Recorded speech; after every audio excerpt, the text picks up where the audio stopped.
भगवान का शासन चल रहा है, महावीर भगवान का। आज ही के दिन 66 दिन के उपरांत महावीर भगवान की दिव्य देशना खिरी थी। जैसे महाराज जी की 26 वर्ष बाद देवरी में खिरी, फिर सिवनी में खिरी, ऐसे ही क्या 26 और 66 है ना। अब ये मोटा मोटा अनुमान है, एकदम एक्यूरेट नहीं समझना, ये संख्या मोटी रहती है लगभग, अनुमानित लगभग। तो गौतम गणधर ने उस दिव्य देशना को निबद्ध कर समूह शरण में विराजित भव्य जीवों को प्रदान किया। इसी दिव्य देशना की प्राप्ति के प्रसंग से ही वीर शासन की शुरुआत हुई। पूरे देश और दुनिया के लोगों को जानकारी तो होना चाहिए वीर शासन जयंती है क्या। लोगों को मालूम ही नहीं रहता ना, लोगों को जानकारी नहीं है। लोगों को अपना बर्थडे कब आ रहा है, हमारी मैरिज एनिवर्सरी कब है, उससे मतलब। हमने देखा पूरी दुनिया में बहुत कम लोग होते हैं जो धर्म के प्रति समर्पित होते हैं, बहुत कम लोग, गिनती के ही होते हैं। कमेटियाँ बन जाती हैं, दिखते ही नहीं लोग। आजकल तो लोग फोटो वीडियो में ज़्यादा दिखते हैं बस, बाकी दिखेंगे। ये पूरे विश्व के लिए बोल रहा हूँ मैं, किसी एक व्यक्तिगत नहीं बोल रहा हूँ। आप लोग क्या अपने ऊपर ले लेते हैं हर चीज़, मैं पूरी दुनिया के लिए बोल रहा हूँ इसलिए बोल रहा हूँ कि आजकल बस यही चल रहा है सब। इसलिए आज के दिन जिन शास्त्रों में एवं ग्रंथों में जो उल्लेख है, चौथे काल के अंतिम भाग 33 साल 8 माह 15 दिन जब शेष रहे, तब राजगिरी नगर के बुपलाचल पर्वत पर श्रावण कृष्णा प्रतिपदा के पावन दिवस पर अभिजीत नक्षत्र की मंगल वेला में भगवान महावीर की मंगल देवदेशना अर्धमागधी भाषा में खिरी। श्रावण कृष्णा प्रतिपदा से भगवान महावीर के तीर्थ का प्रवर्तन होने से यह दिन वीर शासन जयंती के नाम से जगत में विख्यात है। मैंने बोला था विश्व में, इंटरनेशनल, हर चीज को इंटरनेशनल बनाओ ना, ब्रांड एम्बेसडर बनो। तुम लोग क्या है, छोटे कुएं के मेंढक जैसे बन जाते हो। मैं कुएं का मेंढक नहीं हूं, मैं हर काम करता हूं तो अच्छे से करता हूं, ब्रांडेड काम करो। क्यों? हमारे महावीर भगवान छोटे मोटे नहीं हैं। विश्व प्रभु महावीर भगवान की, हाँ अभी और बताने वाले हैं आप लोगों को महावीर भगवान की। आज उन्हीं की महिमा का वर्णन करेंगे आज, क्योंकि उन्हीं की कृपा से सब कार्य होते चले जा रहे हैं, उन्हीं का शासन है। तो इस प्रकार से कल गुरु पूर्णिमा का दिन था और गुरु को पाकर हमने महावीर भगवान के शासन को पाया। जब सार्थक साधना के लक्ष्य को लेकर गुरुकुल में प्रवेश करता तो पहले उसकी परीक्षा की जाती है, वह साधना के योग्य है कि नहीं। जिस प्रकार बिना परीक्षा के खरीदी गई सामग्री पश्चाताप का कारण बनती है, उसी प्रकार वीर प्रभु के शासन में भी पात्र की उपयोगिता रखी गई है। साधना को आत्मसात करते हुए ये सब उसी प्रकार भगवान की देशना का खिरना भव्य जीवों के पुण्य वा।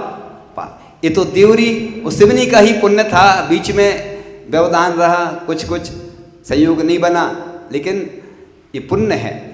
पार्श्वनाथ भगवान अतिशयकारी हैं। आपको धीरे धीरे विश्वास और होता जाएगा कि भगवान धीरे धीरे तो तुम लोग कर रहे, जैसे फ्री की गिफ्ट भी नहीं देते तुम लोग, है ना।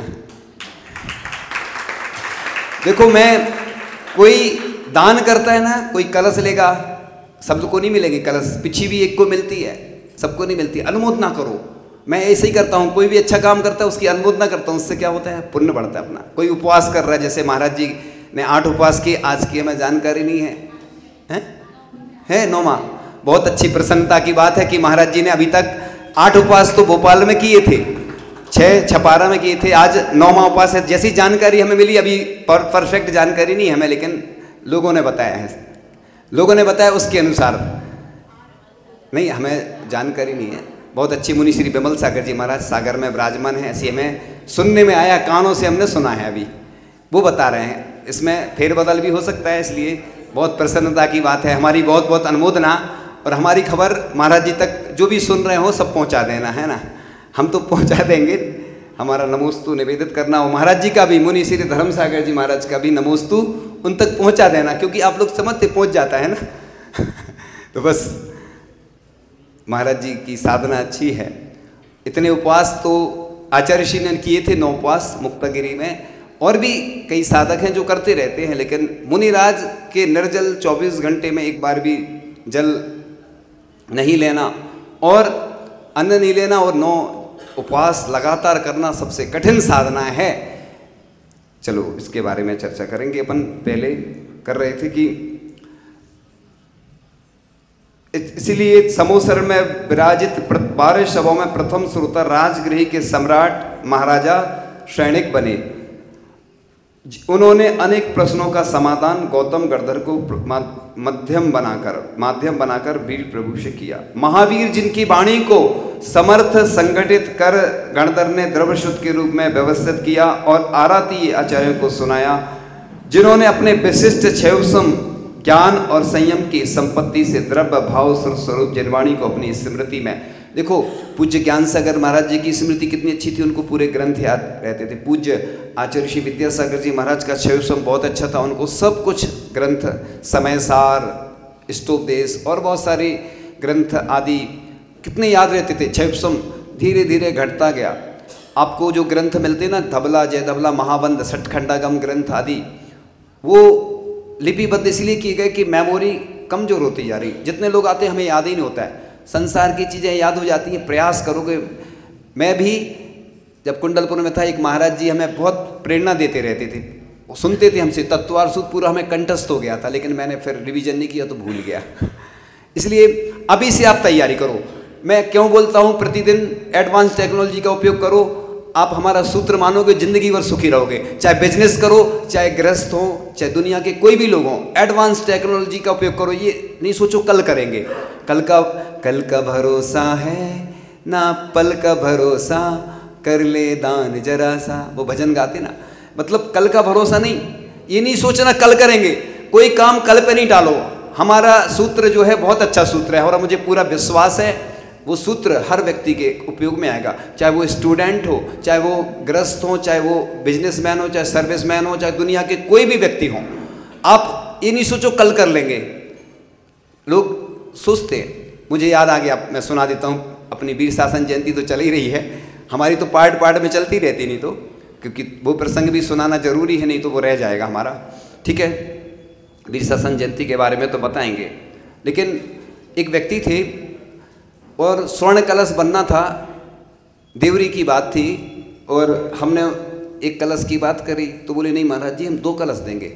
मुनि श्री विमल सागर महाराज ने प्रेरणा दी, वो जुड़े हुए थे उनसे, तो उन्होंने कहा 4 कलश की भाव बन गए, स्वर्ण कलश के और अभिषेक कलश के भाव बन गए, और कलश आ भी गए और उन्होंने देख भी लिए और चले गए वो। तो महाराज जी कई बार प्रवचन में बोलते कि देखो वो वहाँ स्वर्ग में अभिषेक कर रहे होंगे, अभिषेक के लिए उन्होंने जो दान दिया कलश, वो पुण्य उनका संचय हो गया। चातुर्मास कलश स्थापित हो रहे हैं पूरे देश में, चातुर्मास हो रहे हैं। तो सिर्फ एक जगह के लिए नहीं बोल रहा हूँ मैं तो ये जरूर बोलता हूँ, एक बार और सुनाया था, फिर से सुना देता हूँ, रिपीट कर देता हूँ। कई बार नए लोग आते हैं और सुनने वाले भी कभी पुराने हो जाते हैं, कभी नए हो जाते हैं, तो इसलिए उसकी बात भी जरूरी है करना, क्योंकि पूरे देश में चातुर्मास की स्थापना हो रही है। लोग सोचते हैं कि ये तो सिर्फ बड़े लोग लेंगे। हर आदमी बड़ा हो जाता है काम जब वह करता है। तो एक व्यक्ति ने सोचा, जबलपुर के थे वो व्यक्ति, और आचार्य श्री का कलश लेना है चातुर्मास का, क्या करें, स्थिति तो है नहीं। क्योंकि जब दान की बारी आती है तो लोग क्या कहते हैं, हमारी अभी स्थिति थोड़ी है अभी, और अभी कार खरीदना हो, नया मोबाइल खरीदना हो, नई साड़ी खरीदना हो, नया कुछ भी खरीदना हो, वो तो सब जानते हैं आप क्या क्या खरीदते, वो खरीदना, उसके लिए तो राशि रहती है लोगों के पास। और जैसे ही दान की बात है ही नहीं हमारे पास, और इनकम टैक्स वाले ले जाएं पूरा। तो एक ऐसे ही हुई थी घटना, एक व्यक्ति था, कहीं की भी हो सकती घटना, बीच बीच में याद आ जाती तो हम सुना देते कि वो उसके पड़ोसी ने क्या इनकम टैक्स का छापा पड़ा, और उसने अपने पड़ोसी छापा पड़ा तो कुछ एक डिब्बे में स्टील का डिब्बा होगा तो उसमें बगल वाले को दे दिए कि बाद में हम ले लेंगे। उसने सोचा कम से कम इनकम टैक्स वालों से तो बच जाएगा। बाद में जब इनकम टैक्स वाले चले गए बहुत दिनों बाद, उसने कहा वो डिब्बा वापस दे दो। उसने कहा नहीं, ये कब दिया था तुमने। तो मतलब जैसा तुम धन इकट्ठा करते जाओगे वैसे ही चले जाएगा। लोग दिन भर मेहनत करते, सुबह से शाम तक पसीना बहाते हैं, हम देखते हैं आते, महाराज जी वो हमारा इतना पैसा खा गए। देखो आप, कंपनी खा जाती है, सरकार खा जाती है, या लोग ग्राहक खा जाते हैं। आप दिन भर मेहनत करते हो, आपके हाथ में नहीं रहता। क्यों नहीं रहता? पैसा काय से टिकता है? पुण्य से। जैसे कि सिंगनी का दूध काय में टिकता है? स्वर्ण पात्र में। ऐसे ही वो जो क्या बोलते पैसा आता है ना, वो दान से सुशोभित होता है। इसलिए पैसा ऐसा भी मना किया कि दान के लिए नहीं कमाना तुम, लेकिन जो पाप का अर्जन होता है, आप जैसे भोजन बनाते ना, सटकाए के जीवों की हिंसा होती है, तो उसमें से ऐसी भावना किया करो प्रतिदिन कि मैं दान कर रहा हूँ, महाराज जी को दान करूँगा, महिलाएं भोजन बनाए, पुण्य बढ़ेगा तुम्हारा। तुम आज से ऐसा ये 16 कारण भावनाएं जो होती ना, वो इसी प्रकार से भाई जाती। ऐसे ही अपन भोजन करते समय रोज, भले ही शुद्धि का भी भोजन नहीं है ऐसा नहीं, लेकिन भावना वही करो कि मैं दान करूँगा, क्योंकि महाराज जी के निमित्त से भोजन नहीं बनाया जाता। आपने अगर बोल दिया तो महाराज जी अंतराय कर देते। महाराज जी के निमित्त से भोजन नहीं बनाया जाता, अतिथि संविभाग किया जाता है, पड़गान किया जाता है। जैसे अक्षय तृतीया पर करते, वैसे ही अपन को प्रतिदिन शुद्ध भोजन बना के अपने दरवाजे पे खड़े होके पड़गान करना चाहिए। वो सही चतुर्थकालीन प्रक्रिया है। ये जो चौके वोके लगाते, ये तो अब हम लोग कुछ बोलते नहीं है, ये तो सब ठीक नहीं है। चौका लगाना ठीक नहीं, शुद्ध भोजन बनाना और अतिथि का इंतजार करना कि बस कब आ जाए महाराज जी। आचार्य श्री शांति सागर जी महाराज की बात थी बहुत अच्छी कि वो पड़गान का समय हो गया था और निकल रहे थे आहार को। जगन मोहन लाल पंडित जी घड़ी में चाबी भर रहे थे, इतने में वो आए आचार्य श्री शांति सागर जी महाराज और रुक गए उन्हीं के सामने। तो विधि उनकी क्या थी कि जो कोई घड़ी में चाबी भर रहा हो, और वो उस समय शुद्धि में भी नहीं थे, धोती वगैरह पहने होंगे जैसा भी, तो उन्होंने पड़गान करके दूर से परिक्रमा लगा ली और फिर सुला कर बदल लिए कपड़े, क्योंकि पड़गान में स्पर्श तो करना नहीं, उतना कुछ नहीं करना, तो ऐसा इमरजेंसी में वो ऐसी कठिन कठिन विधि लेते थे।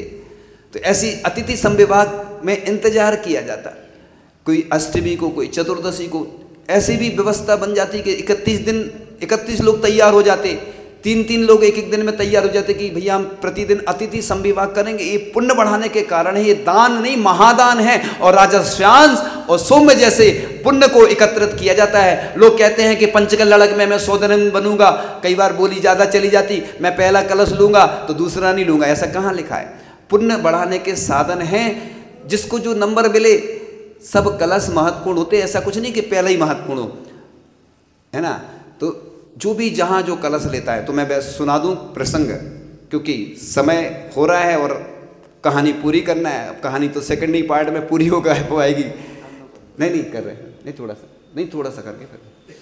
तो महाराज जी ने दान कर दिया, देखो आपने समय का, है ना, तो नहीं कर तो रहे, वो विषय भी जरूरी है ना।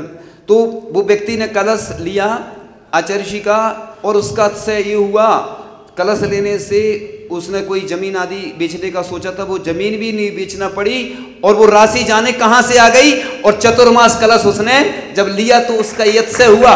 इसलिए मैंने, अभी तो मेरे पास समय कम है, मैंने सुनाई है दानी महादानी की कहानी। उसमें देश के जो प्रमुख दानी जिन्होंने दान दिया, उसका क्या अतिशय हुआ, क्या प्रभाव पड़ा, ऐसे कई दानियों की कहानी हमारे पास है। लेकिन लोग सोचते हैं कि दान देने से पैसा चला जाएगा, क्या होगा, कैसे चुकेगा। तुम तो बस एक बार कलश देखना लेके, फिर आपको खुद मालूम चलेगा। और मैं तो ये कहता हूँ, कर्जा लेके भले ही नहीं देना दान, लेकिन दान देना तो प्रसिद्धि अपने आप फैल जाती, पूरे दुनिया में नाम हो जाता ना कि इनने कलश लिया, पहला, दूसरा, तीसरा, 9वां। तो प्रसिद्धि के लिए नहीं करना, ख्याति पूजा लाभ को, क्योंकि आचार्य कुंद स्वामी कहते हैं कि ख्याति पूजा क्या है, ख्याति खाई है। इसलिए कभी भी कोई काम, दान, दीक्षा, ये सब इसलिए नहीं करना कि मेरी प्रसिद्धि हो। काम ऐसे करो, प्रसिद्धि अपने आप फैल जाती है। फैल जाती कि नहीं? आपको तो मालूम है आजकल बदनामी भी जल्दी होती है, और आज का युग बहुत ऐसा चल रहा है ना कि जल्दी बदनामी भी हो जाती है व्यक्ति की। कोई भी काम करता है, हम लोगों के पास भी बातें आ जाती है, और कोई अच्छा काम करता है तो प्रसिद्धि भी फैलती है। इसलिए मैं हमेशा कहता हूँ कि जिन शासन की प्रभाव ना हो, हमेशा ऐसे कार्य करो, है ना। तो जो लोग जिन शासन के कार्य में सहयोग देते हैं, सभी पुण्यशाली हैं। कोई पुण्यशाली वो भी होता है जो द्रव्य होता है, उससे सभी पूजन करते हैं, उसको पुण्य लगता है। कोई अभिषेक के लिए जल भरता है, उसको भी पुण्य लगता है। मंदिर में तो तुम रंगोली डालोगे, झाड़ू लगाओगे, सब कार्य पुण्य के हैं, और तुम पुण्यार्जक बन जाओगे। पुण्यार्जक का मतलब सिर्फ जो दान देता है उसी को लोग पुण्यार्जक बोलते हैं। आज तक किसी ने बोला अन्न को? मैं बोलता हूँ, लेकिन मैं भी पुण्यार्जक हूँ, क्योंकि मैं भी पुण्य का अर्जन करता हूँ। जब भी कोई कार्य होता है तो मैं पुण्यार्जक बन जाता हूँ। और जैसे आचार्य ऋषि के कल गुरु पूर्णिमा थी, मैं नहीं बता पाया था, चरण विराजमान करना है, मैं कहता हूँ तुम्हारे पास नहीं हो कोई व्यवस्था, हमारे पास है, मैं करवाऊँगा। मेरे गुरु जी के चरण पूरी दुनिया में जहाँ जहाँ स्थापित जिसको करना हो, कहीं ना कहीं से कोई ना कोई व्यवस्था हो जाएगी। नहीं होगी तो बहुत सारे लोग हैं ऐसे, थोड़ा थोड़ा भी दान देंगे ना तो हम आचार्य ऋषि के चरण विराजमान करवा देंगे। पठारी में पूरी समाज ने मिलकर किए थे, ऐसा कोई चरणों के लिए व्यवस्था है, बाकी अन्य कार्यों को नहीं है। तो मैं पुण्यार्जक हूँ, ठीक है ना, पूरे देश में आप खबर पहुँचा देना। किसी के पास व्यवस्था नहीं, मैं करवाऊँगा, मेरे गुरु जी हैं, जैसे भी करवाऊँगा, गुरु जी के चरण स्थापित तो करवाऊँगा मैं। भले ही गुरु पूर्णिमा को बात रखनी थी लेकिन नहीं रख पाए, आपको तो मालूम है। इसलिए एक दान की महिमा अपरंपार है। कहते हैं तीर्थंकर प्रकृति का बंध होता है दान देने से, और प्रसिद्धि फैलती है, शत्रुता का नाश होता है, शत्रुता का नाश हो जाता है, मतलब शत्रु भी मित्र बन जाते, पूरे दुनिया में प्रसिद्धि फैलती है, और दान महान बनाता है। इसलिए दान जरूर करना चाहिए, जितनी सी शक्ति हो। एक गिलहरी थी और रामचंद्र जी और लक्ष्मण जी बात चर्चा कर रहे थे दोनों कि देखो ये क्या कर रही है गिलहरी, थोड़ा थोड़ा ला रही है, ये पुल बन रहा था, रेत ला रही थी, पानी में भीग रही थी, वो डुबकी लगाती पानी में, थोड़ी सी रेत लाती छोड़ जाती। तो दोनों चर्चा कर रहे थे इससे क्या होगा। उन्होंने कहा ये नहीं देखो आप कि इसने थोड़ी सी रेत लाई है, इसका जो परिश्रम है, इसकी जो भावना है वो महत्वपूर्ण है। इसलिए कोई पहला कलश लेता है, कोई 9वां, कोई 8वां, जो भी लेंगे सब महत्वपूर्ण होते हैं। इसलिए दान की महिमा अपरंपार है, और नहीं होगा तो आप हमारे पास आ जाना, हम सब करवा देंगे व्यवस्था, ठीक है ना। मतलब बाद की बात बता रहे हैं, गारंटी भी रहती ना। और लोग तो गारंटी नहीं देते, लेकिन हम गारंटी भी देते हैं। क्यों कि लोगों की गलत धारणा होती है कि चातुर्मास जो कलश होता है ना सिर्फ दूसरी चीज़ों के लिए, ऐसा कुछ नहीं है। चातुर्मास कलश इसलिए भी स्थापित है, मंगल होते हैं, जिस घर में जाते हैं ना तो उसकी जो विघ्न बाधाएं हैं वो दूर होती चली जाती हैं। पिच्छी का बताएंगे, अभी नहीं प्रसंग, पिच्छी का नहीं लेंगे, नहीं तो फिर मैटर बहुत बड़ा हो जाएगा, आगे सुनाएंगे। आप लोग जब 6 डाला की कक्षा में आओगे तो सब सुनाएंगे, हम ध्यान भी कराएंगे, सब करवा देंगे, चिंता नहीं करो। 6 डाला की कक्षा भी इंटरनेशनल होगी, चिंता नहीं करो, है ना। बहुत अब सब चीज़ अपन अच्छी से करते ना, क्यों तुम लोगों की सोच छोटी रहती, हमारी सोच छोटी नहीं रहती, हम तो अच्छा ही करते। हमारे गुरुजी ने हमें सिखाया है, गुरु ने बहुत कुछ दिया है, ब्रांडेड करो, काम करो, तो इसलिए चिंता नहीं करो, सब सुनाएंगे। अभी हमारे पास जब समय कम होता है तो शॉर्ट में सुना देते, क्योंकि शॉर्ट्स का ज़माना है लोग शॉर्ट्स में देखते ना, इसलिए हम शॉर्ट्स में भी देते हैं, डिटेल में भी देते हैं। तो ये वीर शासन जयंती इस प्रकार अभी थोड़ा सा विषय और लेके पूर्ण कर लेंगे, फिर महाराज जी को सुनाएंगे अपन, ठीक है। तो जैन धर्म बहुत ऊंची पंक्ति का धर्म है, ये विश्व में सराहा जाता है भगवान महावीर के बनाए धर्म को। ये देश के प्रमुख लोगों ने महावीर भगवान के बारे में क्या कहा, मैं पहली बार बता रहा हूँ आज, सिर्फ पहली बार। तो बस जैन धर्म बहुत ऊंची पंक्ति का धर्म है, इससे मुख्य तत्व विज्ञान के आधार पर रचे हुए हैं, ऐसा मेरा अनुमान ही नहीं पूर्ण अनुभव है। जैसे जैसे पदार्थ विज्ञान आगे बढ़ेगा, जैन धर्म के सिद्धांतों को वह अधिक से अधिक करेगा। यदि आज मानवता को बचाना है तो महावीर भगवान के बताए हुए रास्ते के बिना दूसरा कोई रास्ता नहीं। अहिंसा का सबसे अधिक विवरण महावीर ने प्रस्तुत किया है। महावीर का उपदेश किसी एक संप्रदाय के लिए नहीं, प्राणी मात्र के लिए है। आज की साइंस के संस्थापक महावीर थे। एक विदेश में म्यूजियम था, वहाँ चित्र लगे थे बहुत सारे साइंटिस्ट वैज्ञानिकों के, और महावीर भगवान का चित्र थोड़ा सा सबसे ऊपर लगा था, मतलब 1 इंच या जितना भी ऊपर लगा था। किसी ने पूछा कि ये सब चित्र नीचे लगे हैं, महावीर भगवान का चित्र ऊपर क्यों लगा है? तो जो उधर व्यक्ति था उसने बहुत अच्छी बात की कि और तो साइंटिस्ट जो हैं वो कभी कुछ बोलते हैं, कभी कुछ बोलते हैं, कभी सिद्ध कर देते, कभी कुछ भी परिवर्तन हो जाता, लेकिन ये जैन धर्म के 24वें तीर्थंकर महावीर भगवान हैं। इन्होंने जो भी कहा वो हमेशा सत्य ही कहा है, इसलिए इनका फोटो थोड़ा ऊपर लगाया गया है। तो बस थोड़ी सी बात और कहूँगा। तो बस महावीर भगवान ने भारत में ऐसा संदेश फैलाया कि धर्म केवल सामाजिक रूढ़ियों के पालन करने में नहीं रह सकता। महावीर स्वामी ने जन्म मरण की परंपरा पर विजय प्राप्त की थी। उनकी शिक्षा विश्व मानव के कल्याण के लिए थी। और जगत के अन्य किसी धर्म में अहिंसा सिद्धांत का प्रतिपादन इतनी सफलता से नहीं मिलता। तो अब तक जैन धर्म को जितना जान सका हूं, मेरा दृढ़ विश्वास हो गया कि विरोध सज्जन यदि जैन साहित्य का मनन कर लेंगे तो विरोध करना छोड़ देंगे। चूंकि नाम तो लिखे हैं सबके, हम पढ़ नहीं रहे हैं, किसी किसी महान जो यहाँ के देश के महान व्यक्तित्व हुए उन्होंने ये विचार व्यक्त किए। जैन धर्म में मनुष्य की उन्नति के लिए सदाचार को अधिक महत्व प्रदान किया गया है। जैन धर्म अधिक मौलिक, स्वतंत्र, सुव्यवस्थित है। जैन धर्म में मनुष्य संस्कृति है। जैन धर्म भी मनुष्य दर्शन ही है। जिन देवता नहीं थे मनुष्य थे।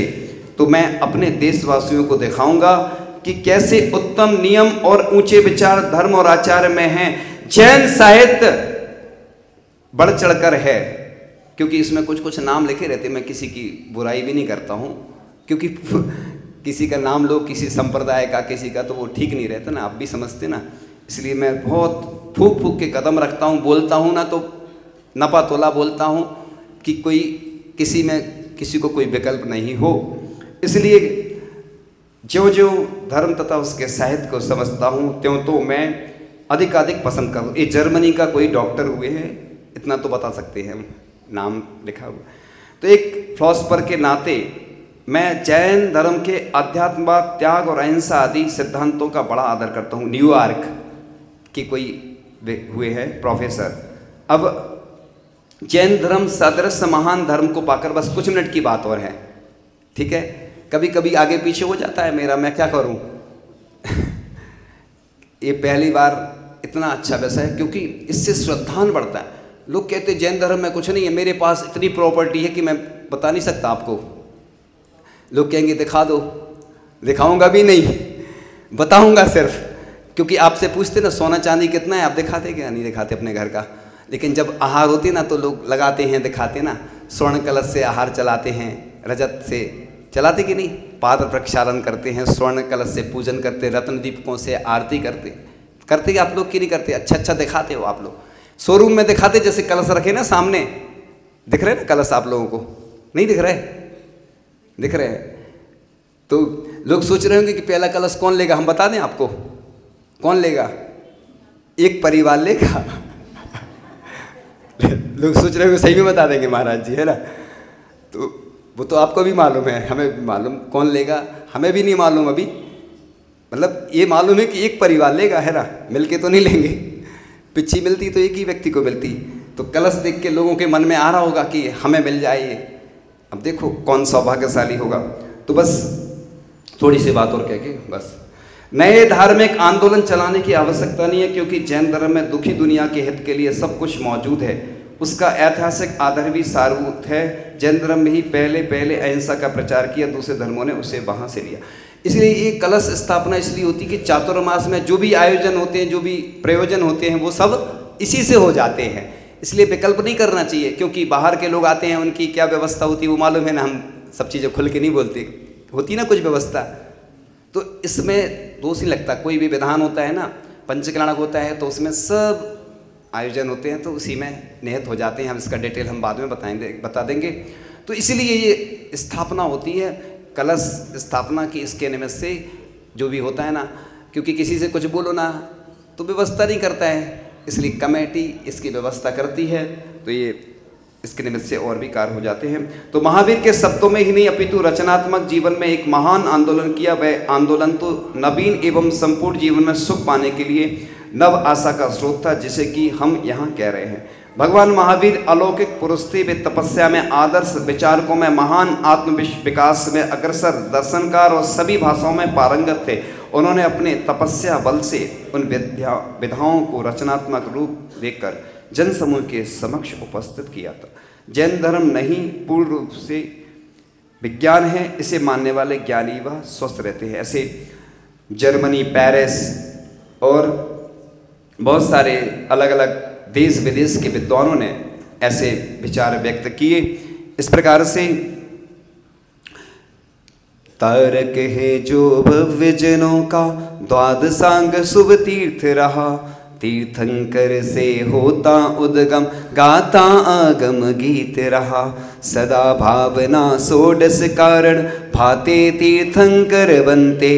तीर्थोदय है जिनसे होता, हित करते शिव सुख भरते। तीर्थोदय से 16 भावन का संदेश सदा गाएं। सद दर्शन रूबोध चरित पा, पुण्य खजाना सुख पाए। तीर्थंकर भी वन कर जिनकी, जन कल्याणी बाणी हो। पान करे जो बशु विदे क्षय कर, मोक्ष सुखी बे प्राणी हो। इस प्रकार से आज जिन शासन वीर शासन जयंती है। अभी पूरा विषय नहीं हुआ है, अगले पार्ट में पूरा होगा विषय। इन्हीं भावनाओं के साथ परम पूज्य आचार्य भगवान गुरुदेव शिक्षक विद्यासागर जी महामुनि राज की परम पूज्य मुनि श्री धर्म सागर जी महाराज से निवेदन करते हैं कि वह भक्तांबर स्तोत्र के माध्यम से उस महिमा को बताएं जो आज तक उन्होंने नहीं बताई। सिर्फ उन्होंने महसूस किया है 26 वर्षों में, जो इतने शास्त्रों का अध्ययन किया, जय धवला महाधवला महाबंद, धवला जय धवला महाबंद आदि आचार्य जी के मुख से भी सुने, अलग से इतने ग्रंथों का स्वाध्याय किया, वो सब बताएंगे। हमने सीधा डायरेक्ट निवेदन कर दिया, आ जाओ।